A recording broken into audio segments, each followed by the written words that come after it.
What happens when the enslaved rise and win? In 1791, on the island of Saint Dominique, enslaved Africans did the impossible.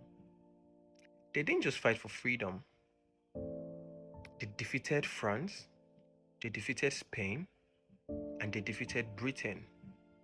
Three empires. And what was the result? The first Black Republic in world history, Haiti. And that victory terrified the world. Saint Dominique was France's richest colony, built on sugar, built on coffee, and on human suffering. 500,000 enslaved Africans kept a few thousand white colonists rich. But after hearing whispers of liberty from the French Revolution, the enslaved began to ask, does that include us? And when the answer was no, they made their own revolution.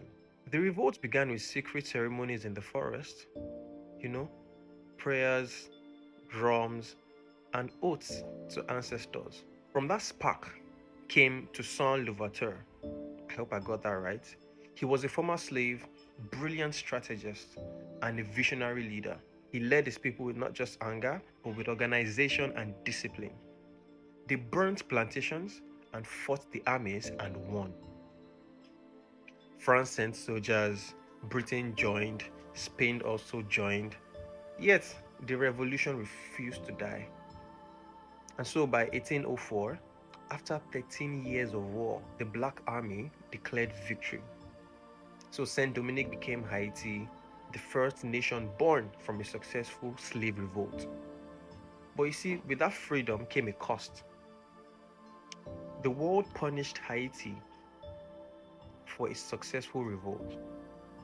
The world punished Haiti for daring to be free. And France demanded reparations. I want you to hear me clearly. So the slave owners demanded reparations from the slaves for daring to be free. Haiti paid that debt for over a century. 122 years to be precise. And of course, this stunted their growth as a nation, because if you continue to pay debt, you can't really grow. Haiti has asked for this money over the years from France. It's a new world, supposedly, but France has refused every time. And so the Haitian Revolution proved a terrifying truth to colonial powers, that Black people could govern themselves, fight back, and win. But then the story was buried. You hardly hear these things, right? Schools ignore it, because if the oppressed learn what Haiti did, they might start believing in their own power too.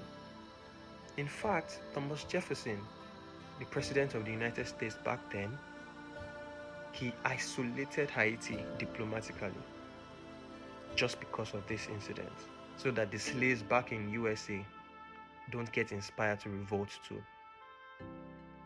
Haiti wasn't a tragedy. It was a warning. It was a warning that freedom, once awakened, can't be enslaved again. The Haitian Revolution didn't just free Haiti. It exposed the fear at the heart of colonialism. It proved that power can rise from pain, that the world will always try to silence those who break their chains, just like they did Haiti. Up until now, Haiti is still struggling. That is the wreck colonialism can cause. I'm not saying all these things so Black people can be victims. I'm helping you understand where Black people are coming from, and to help you know that the only way you can be free is if you own your own power and take responsibility for your freedom. Because the people who oppress, they never wish for the oppressed to be free. Unless the oppressed wants to be free, they never really get free. And that's the message for Africa. We can only be free if we want to be free. Until next time.